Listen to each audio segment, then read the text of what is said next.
पे देख सकते हैं पीओजी के रिफ्यूजी की तरफ से यहाँ पे प्रदर्शन जो है वो किया जा रहा है और किस प्रकार से नारे लगाए जा रहे हैं और देख सकते हैं यहाँ पे बैनर पे साफ लिखा हुआ जेपीसी रिपोर्ट के मुताबिक 30 लाख हर रिफ्यूजी परिवार को दिया जाए, वहीं पे बच्चों को पढ़ाई और नौकरी को लेकर रिजर्वेशन दी जाए, वहीं पे ओबीसी पैटर्न पर रिफ्यूजी बोर्ड बनाए जाए।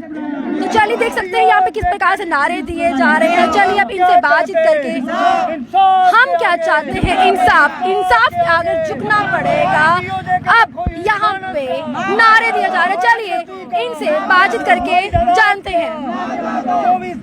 मैम क्या कहेंगे, पीओजी के रिफ्यूजी आज भी सड़कों पे हैं और नो डाउट काफ़ी पुरानी मांगे हैं, तो किस मांगों को लेके आज आप सड़कों पे प्रदर्शन कर रहे हैं? मैडम मेरा नाम संध्या दी, महिला विंग प्रेसिडेंट पीओजी के रिफ्यूजी। मैडम हम गवर्नमेंट से ये कहना चाहते हैं कि जो फाइलें पास हुई हमारी उनके अकाउंट में पैसा नहीं आया। दूसरी बात, जो फाइलें पास होकर तहसीलों में पड़ी हैं वो डीसी ऑफिस नहीं आ रही। तीसरी बात, जो लोगों को हक मिलना चाहिए वो मिल नहीं पा रहा। नॉन कैंप सबसे गरीब तबका था, उनको कोई जमीन कुछ नहीं मिला। हम चाहते हैं कि जैसे 47 को दिया, जैसे 71 को 65 को दिया, 71 को दिया, ऐसे ही नॉन कैंप को मिलना चाहिए। और तीसरी बात यह है कि जो हमारे सीट दे रहे हैं, जो हमारी मिली एक सीट, हम चाहते हैं मैडम, हम मतलब कश्मीरियों से हमारे कोई वो नहीं है, वो भी हमारे भाई हैं, दें उनको भी मिलनी चाहिए। अगर कश्मीरी भाई हमारे 1.5 लाख हैं, उनको 2 सीटें दी जा रही है। हम गवर्नमेंट, हमारे 15 लाख लोग हैं, हमारे को 1 सीट दी जा रही है, तो इंसाफ नहीं है। तो इसलिए हम सड़कों पे आए हैं कि हमारे को कम से कम भी 12 सीटें होनी चाहिए, अगर 12 नहीं तो 10 कहीं जानी चाहिए, मिलनी चाहिए। क्या कहेंगे सर आप इस चीज़ को लेके? हम दुख से कहते हैं, हमारे पीओजेके के ऊपर 3 बार शेलिंग हुई, भारी मात्रा में गोला बारूद बरसा। जहां भारी मात्रा में गोला बारूद बरसता है वहां भारी मात्रा में जान माल का नुकसान होता है। हमारा भारी मात्रा में जान माल का नुकसान हुआ। हम लंबे समय से सरकार के आगे गुहार लगा रहे हैं। अब हमें 70-71 वर्ष के बाद प्रधानमंत्री नरेंद्र भाई मोदी जी ने हमारी आवाज़ को सुनकर 30 लाख रुपया, जो 5.5 लाख रुपया दिया है, 2000 करोड़ रुपया पीओजेके के पीड़ित परिवारों के जख्म पर मलहम पट्टी लगाया है। अभी तक रिलीफ नहीं मिल रही क्योंकि अधिकारी ढीला काम कर रहा है। थोड़ा जल्द का आदेश दीजिए ताकि इन लोगों के जख्मों के ऊपर जो कि मलहम पट्टी सही तरीके से लग सके। अगर हमें पैकेज दिया तो लंगड़ा पैकेज दिया। लंगड़ा जानवर हो या इंसान हो, किसी मंजिल तक नहीं पहुंचता। लंगड़ा बैल खेती के काबिल नहीं रहता, हल नहीं खींच सकता।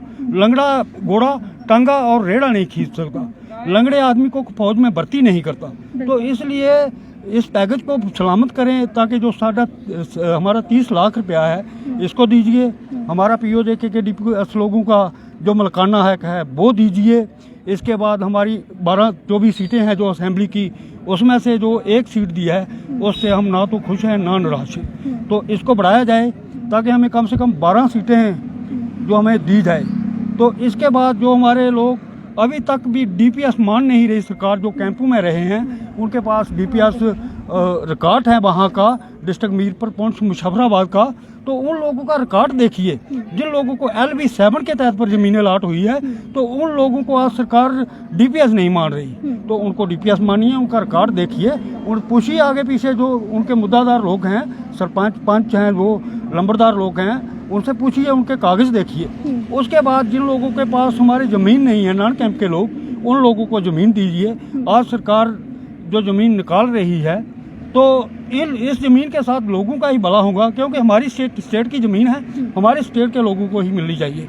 क्योंकि अगर किसी को 4 मरले ज़मीन दे देंगे, 2 कनाल 4 कनाल, तो उससे आम आदमी का उसकी रोजी रोटी चल सकती है। तो जो लोग हमें सरकार ने ज़मीन दी, तो ज़मीन हमें जिस गांव में दी, आज सरकार बोलती है उस गांव की ज़मीन नहीं है, दूसरे गांव की है। जो मेरे साथ हुए थे बात, हम सांबा डिस्ट्रिक्ट के हैं, सुजमा कैंप, हमें सुजमा कैंप में ज़मीन रिहायशी इलाका अलाट किया। 2 गांव हैं उसमें, रख बरूटियाँ और मुड़ाक, जहां आज एम्स बनने जा रहा है, रख बरूटियाँ पटवार में। तो उसके साथ एक मुड़ाक लगता था, 2 गांव थे। तो हमें रख बरूटियाँ में ज़मीन दी। उसके साथ का जो बनना था चक दबान भीमसैन, जो राजों के दबान थे उनका था, वो 47 से पहले छोड़कर चले गए। तो जब हम डीपीएस 1965 में हुए तो हमें सरकार ने ये ज़मीन अलाट कर दी। आज सरकार बोलती है ये रख बरूटियाँ के एरिया नहीं है, चक दबान भीमसैन का है, वो पार्टी जागी है। तो हमने सरकार से बोला है, अगर उन लोगों की ज़मीन थी हमें अलाट किस लिए की? अगर अलाट की है तो उसे आइडेंटिफाई कीजिए, हमारे नाम पर उसे ज़मीन को मलकाना हक हमें दीजिए। तो फिर सरकार ने ऐसा किया कि ज़मीन उस पार्टी की निकाल दी, कब्जा हमारा शो कर दिया कि हमने भी रौला शोर डाला, तो बोला कि कब्जा डीपीएस लोगों का है। वो पार्टी ज़मीन बेच के चली गई है, उसमें भी सरकार ने लिखा है। तो अब मेरे खिलाफ केस चल रहा है। मैं सरकार से अपील करता हूं प्रधानमंत्री नरेंद्र भाई मोदी जी से, जो पार्टी मेरे खिलाफ केस लड़ रही है तो उसको आइडेंटिफाई कीजिए। हम डीपीएस हैं, अगर गलती से हमें सरकार ने ज़मीन दी है तो सरकार की गलती है, उसमें हमारी कोई गलती नहीं है। तो सरकार उसको माने, उस गलती को दुरुस्त करे ताकि हमारा केस जो रद्द हो सके। तो मैम अभी भी अगर आपकी मांगे पूरी नहीं की गई जो सीट के बदले, अगला आपका स्टेप क्या होगा?